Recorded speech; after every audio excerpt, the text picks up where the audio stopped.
Hey everybody, it's Norm from Tested. And Frank from Tested. Welcome back to another episode of This Old Effect Shop. We're gonna hang out in Frank's shop. Yes. And paint some model kits. Surprise, surprise. Surprise, we can't get enough of this. You know, as we're recording this, we're just about a week after Monsterpalooza. Yeah. Which when you and George were walking through it, you're talking about how invigorating that show is for you creatively. I stocked up on model kits. So pretty much for the next couple of months, we're gonna be painting a lot of stuff we found at Monsterpalooza. And various different types of garage kits. Some that were digitally modeled and then 3D printed, molded casted, some hand sculpted, molded and casted, some stuff we have to put together. Yes. These caught my eye. I forget exactly the names of the guys who were sculpting these. They had a booth there. Yes. They were just sculpting some clay throughout the weekend. I apologize, I forgot also. Hopefully, if you recognize We'll find it in the notes. Yes. We'll put it in the show notes. Put it in the show notes in the comments below. But I love the bus. Yeah. I love just like these head forms. This one particularly, which we have these two of, this lizard creature, I wanted to do this time around because of the scales. Yeah, you know, a lot of times your instinct would be to paint like individual scales, but a lot of times the patterns on lizards don't necessarily follow the scales. So. And it's about, I think, it gives us the option to do different types of textures. Yeah. Different color patterns. Different paint jobs. Different paint jobs on here.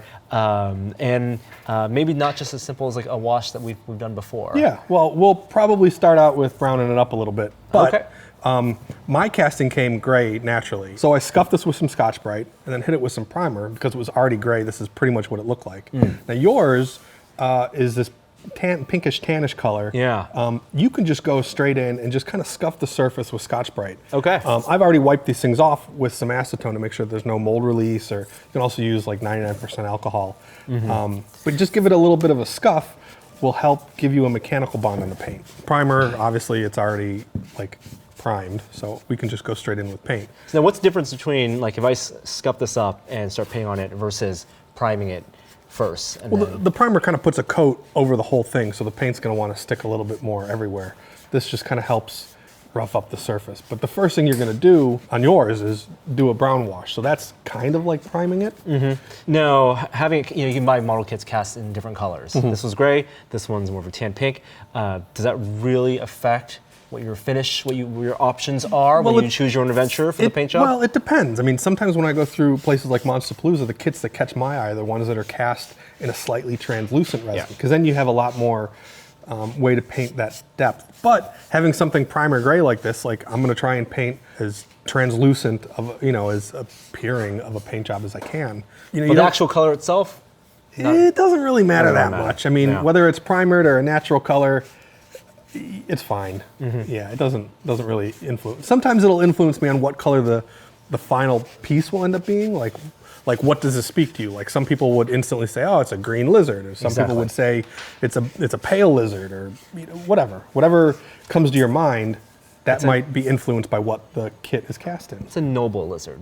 That's what it is. There you go. Yeah, when you look at this, when you look at the sculpture here, what jumps out at you? I just like how big that neck is. Like it's really nice, big fat form here. Yeah. Yeah, not a lot of like under bites, overhangs. Everything looks very accessible. Yeah, and then you also have to think about what you want to do with the base. Like this is a very roughly sculpted base. You can see the rake marks, and like I might paint this like a, this will be the whatever lizard color I come up with, and then this might be like a patinaed bronze or something like that, or maybe a black metal. Maybe we need to try something different. Yeah, exactly. More. We should. Yes, absolutely. It's also interesting that the guys who sculpted this up, the bottom of the base here is actually a cast of a 3D printed pedestal. That's what it looks like. Yeah, it looks like it's something that's FDM printed. Yeah. Right, can see the print lines there. Yeah. It's very rough. They're using all different processes. Yeah. So it's put But this it's together. nice, and it doesn't need to be like precise finished sculptures to be fun to paint. No, I totally. Think this is very loose, but I think it's going to be a lot of fun to paint. And I like that you can even see just all the different aspects of the sculpting. Like you said, the raking here, but even the back.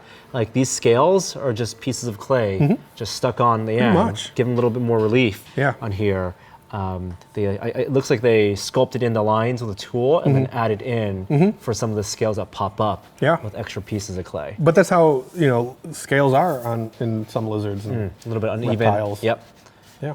Very neat. Okay, so scuff this up a bit, and then I want you to use reference. I always say that one of the most important things when you're doing anything is to use reference. So I went into the old office and I pulled out some books. Here's some bugs, some frogs, some snakes, and then this other one called Spineless, which I got for Christmas a couple years ago. And this is just some like sea creatures and invertebrates and stuff like that. But this might give some cool inspiration for a paint job. You don't always have to look for a lizard to paint a lizard.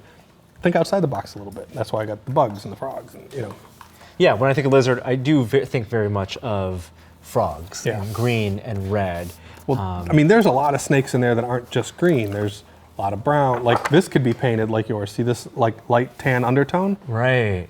And you can just paint the top of those scales that brownish color. Very cool. So flip through that book. Right, I'm gonna flip through mine a little bit. Let's try and find some inspiration.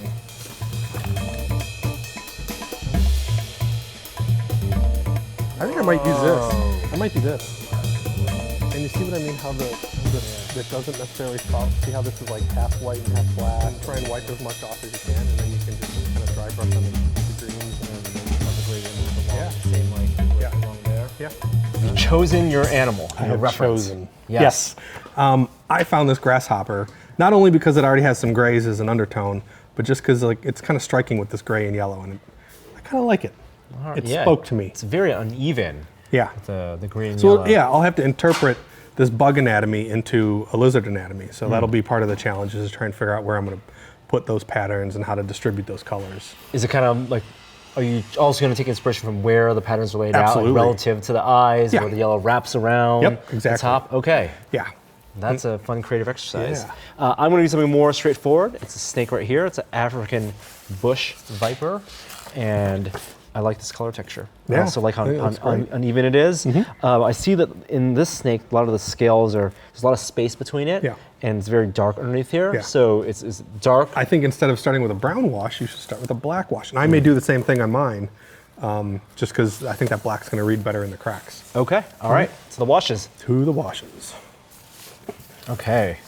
Got some gloves on. Oh, black's empty. There you go. We're going to share some of this black.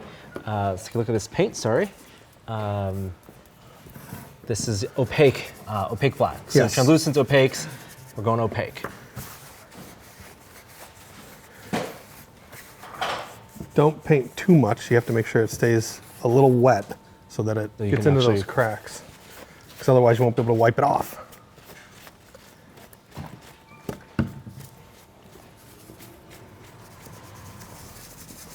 And the point of this is to get into the cracks. Yeah.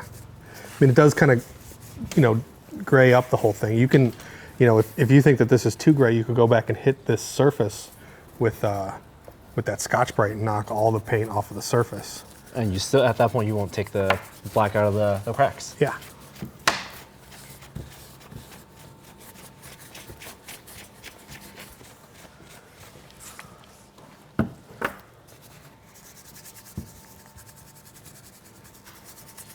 Now, do you do anything to dilute your paints here to make it I'm easier? squirting a little bit of water in there just to kind of help it get into those cracks a little better. Oh, I see. I just switched to the Nova black, Nova color, because we ran out of the ComArt black. It's also an acrylic, so it doesn't matter switching up midway.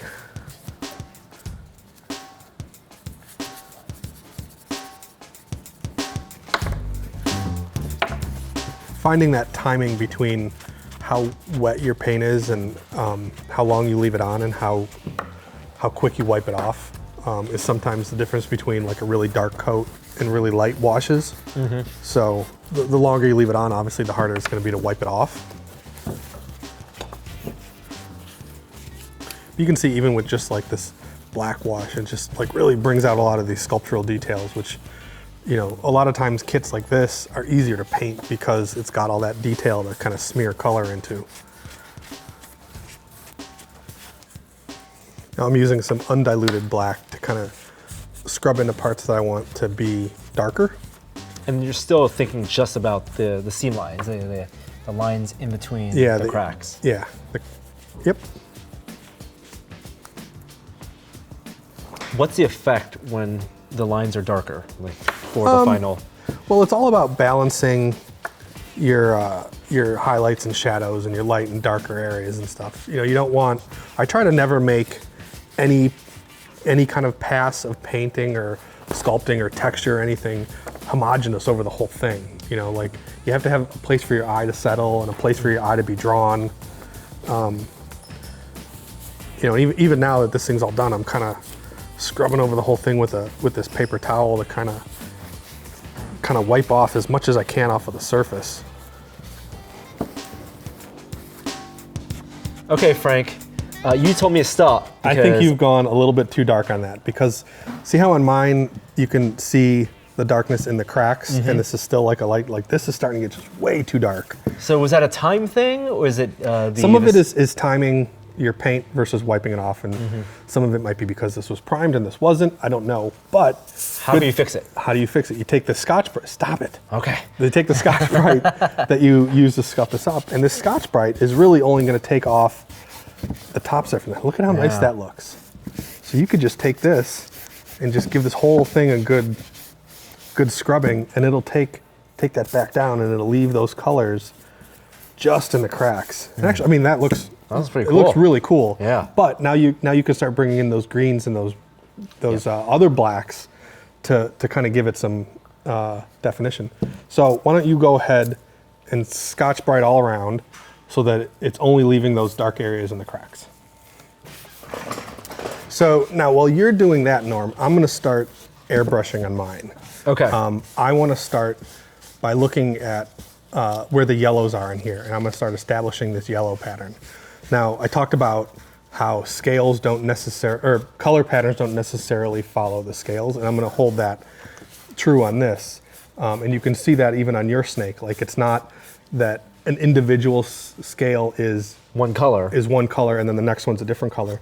They gradient through those scales, so you have to try your best to not think about these scales as, you know, a paint by numbers. You have to let the color pattern dictate where you put the colors, not the scale pattern. Now, when you look at that, do you see it's two big primary colors? Yeah, I see it, this bluish gray and this yellow. So the first thing I'm going to do is kind of lay in these yellows where I want it to be. Why yellow first? Just because it stands out the most. And if I put the grays down, I might not have anywhere to go, because that blue-gray is going to be a darker color. So the yellow, to just have it real bright and vibrant, I want to put that down first. Is that one considered like a dominant color over in the two-tone? I suppose so, yeah. And then you lay down that dominant one first? Yeah, and then I'll probably lay in some of the grays, and then I'll do these like kind of greenish transitions, and then I'll probably finish off with another pass of black. That may all change. Okay, so Scotch-Brited off a lot of that black, left in some of the black in the deep recesses between the scales, and also I kind of like it kind of adding that accent underneath the chin. I think that's where it'll be darker around the eyes. Well, not underneath the chin. Look at the snake. Oh, underneath right the chin, there. it's green. Okay, so I should. So you got to follow your reference. Follow the reference. Since you're going to be airbrushing, I'm going to be hand brushing. For hand brushing the dominant color here, what's the process for I think the first thing you should do is dry brush in that light yellowish green on the bottom, pretty much on the bottom of the neck. And then I would dry brush that green on next. Do you ever use anything like a pencil to draw on your figure of where the lines are? You could, but you would leave a pencil line, and that wouldn't be good. So you have to,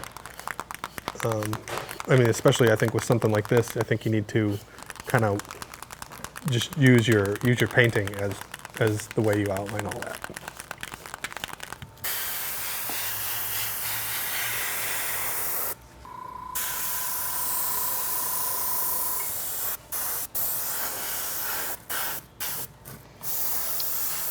Translucent or opaques? I'm using, I think this is an opaque, but I'm airbrushing it, so but I would probably use translucent if I were you. All right.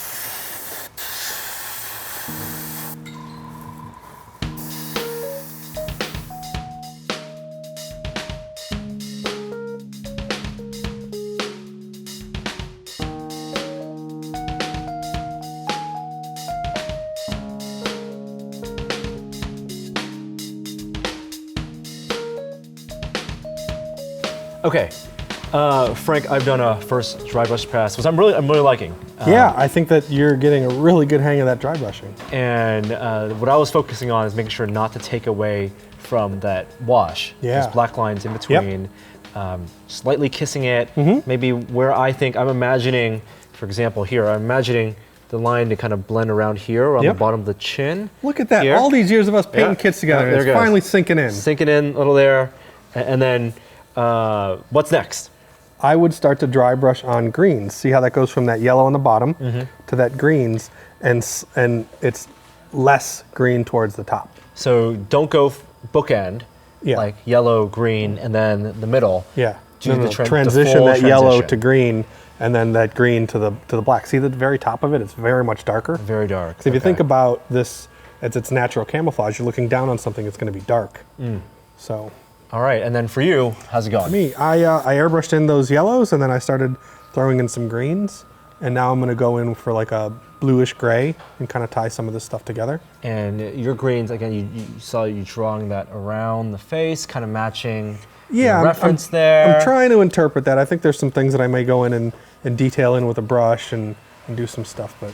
And when we say tied in together, that's just the blending? Yeah, it's just...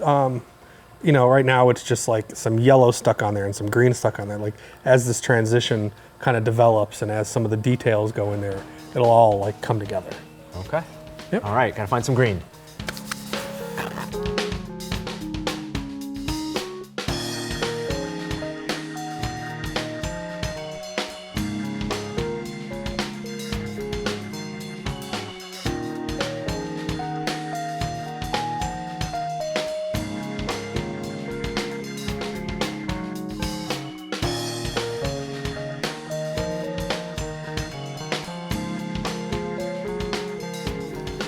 Okay, Frank. I think this sounds really cool. Yeah, I don't know when to stop. Yes, like I agree. You rarely do. Yes, because I'm like, oh, whoa, I could add more green. Oh, if I make it a little less dry, then I can make that part pop more. I feel like I'm gonna stop for the second color. Yeah. But I want to have a third color because if I look at my reference, there's gonna be green on top, but then it gets darker. Yeah, like I would, because all of this black is so scrubbed down, it looks gray. I think you would want to go in with just straight black, like I have a little bit right there. Maybe test a little spot on the back to get used to it. That's actually a really good thing to do, is if you're not sure how the paint finish is going to be, test it somewhere where people maybe won't see. Right. So test a little bit in the black to just try and dry brush some of that black on there to take these gray tones into some more black tones. Now, are you thinking about gray tones throughout, just on the top? Yeah, just this top area. Just the top area. Yeah, I wouldn't even go too much past, the eyes, like just from here back. Right. You could put a little bit in here on the front ridge. Yeah. Okay. And then that's gonna then go from light to dark to real dark, and still have my gray inset. Not a lot of colors needed. No, some of the most iconic paint jobs I can think of have only like 2 or 3 colors. Like you don't need to throw every color of the rainbow in there. Obviously you can keep it simple and it could be very elegant.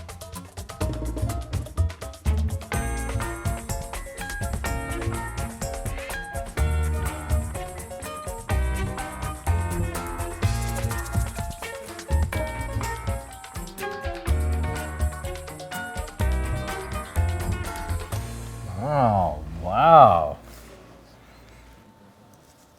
You add legs to that snake? And legs to that snake? Yeah, and legs of the snake. Legs of the snake, the old Chinese proverb. Come on.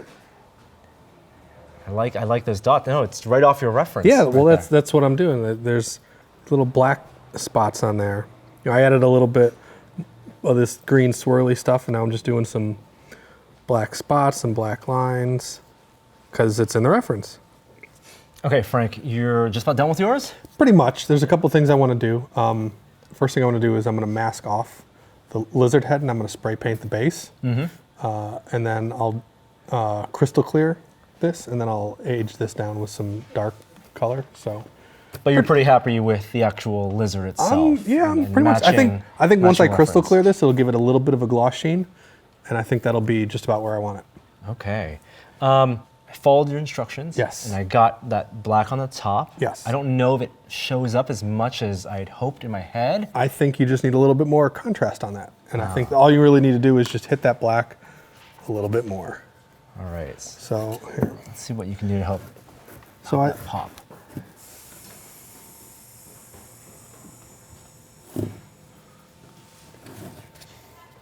It almost becomes another wash, but you're letting it actually sit on it. Yes. I mean, it's just a matter of pumping those blacks up so that they don't read as gray. See how just that, like pumping that black up just a little bit there? Let just it sit? Yeah, let it sit. It just reads a little darker, you know? Yeah, this one black, it's the same black for the gray and the lines, the lighter gray. It's a matter of how dense you're letting it in. Yeah, exactly. It's not about adding a different color or another color necessarily. It's just how you manipulate that color that you're using. See how just darkening the top of the head just gives it one other layer of colors? Yeah, and it's a natural place to differentiate. Yeah, I mean, you could probably bring this down just a tiny bit more, but I mean, just adding that darkness up there kind of, you know, adds a little bit more dimension, a little bit more contrast, really. And as I was going through it, I was trying to kind of hide all the places that the pink was showing, the tan was showing. Is it okay to leave some of that there? I can see it like popping through, and it almost reads a little bit I think that's fine. That doesn't bother me at all. All right, so we're gonna go tackle the bases. Yep. And for that, we're gonna start with masking, right? Yeah, I'm just gonna put a strip of masking tape around there and around the whole thing. Yeah. So you can straight to the bottom. Yep. Cool. All right.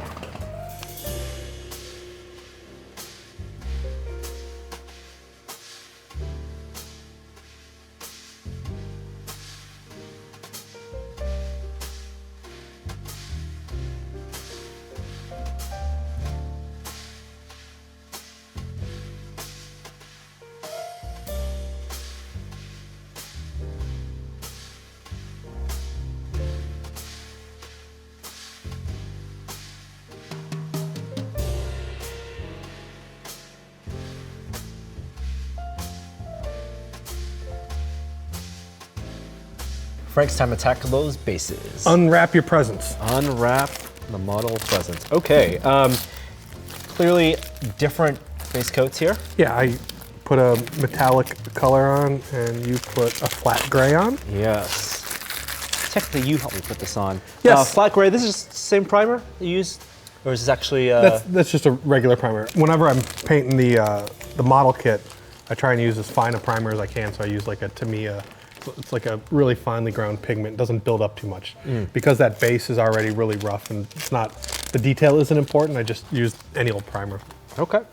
What I'm gonna do is I'm just gonna kind of stipple some blacks and stuff on here just to kind of, like the base is sort of unimportant, so I just wanna like darken it and make it darker. You're trying to go for after a certain type of material. Yeah, just like a dark metallic base or something like that. Like, Now, if I wanted to make this look like stone, concrete, some of this, the rough sculpting helps with that already? yeah, I would, if I were you, I would stipple on some lighter grays, like almost whites, and then some darker grays. Because you know how concrete has that like pebbly kind of breakup? So just kind of model it up with some lighter grays and some darker grays. Light gray first.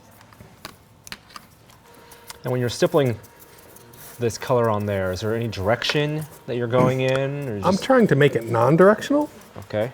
Just kind of, I mean, again, this base is not the focus of what we're doing, so I'm trying to not make it so that I'm not trying to art direct it really to draw attention, just kind of break up the color so it's not just, because it's like a rough sculpted thing, if you make it a solid color, all you see is imperfections. If you kind of make it all modeled up like this, it just kind of hides those, you know, roughness of the imperfections and makes it look kind of nice and like weathered down and kind of neat.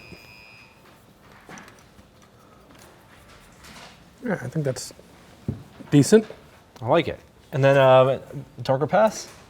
Or leave it at that? I would just kind of leave it at that. I want to hit my head with crystal clear. Okay. I want it to be a little on the glossy side.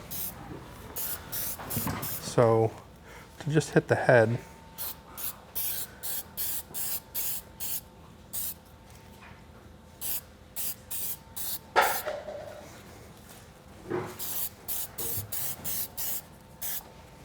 I think it looks pretty great, Frank. I think these are awesome. One thing that we haven't really done, finishing off like little kits like this, the bottom of these things are just plain resin. Yeah. You'll put this on a table or something, you might scratch it up.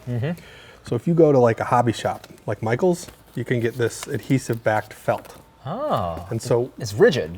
Well, that's okay. It's just some felt with some adhesive backing.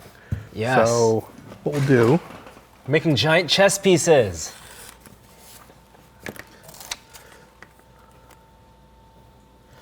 stick that on there, and then cut around it. Such a simple idea, but it adds that finishing touch. Yeah, it just makes it so if you go set it down on the table, now it's nice and finished and felt on the bottom.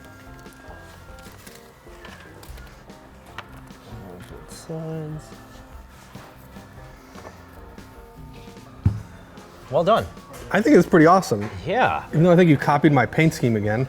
Yellows and greens. We had completely I know, I'm just different joking. reference Yeah. photos. No, I actually really like yours with this matte finish as opposed to the glossy one that I did. I think it's awesome, and I think that the way you dry brushed it almost has an airbrushed feel to it. I mean, we always talked about how if you want to airbrush to make it not look like it was airbrushed. Yeah. And you want to dry brush to make it not look like it was just hand brush. Yeah. And you can achieve similar looks just with different tools. So you don't need to go out and spend a whole bunch of money on a fancy airbrush like I have. If you know how to handle a paintbrush, you can do it just as well. Very, very cool. Very fun. And as always, it's really a testament to the sculptural work of these kits. We're just bringing out that detail. That's where 90% of that work was. Yeah. This is that final 10%, which is why it's so easy for anyone to go to an event like Monsterpalooza or go to Etsy or eBay and pick up or a Designer garage Con. kit. Or Designer Con, pick up a garage kit, and you can do this at home with just some acrylics and a hand brush. Yeah.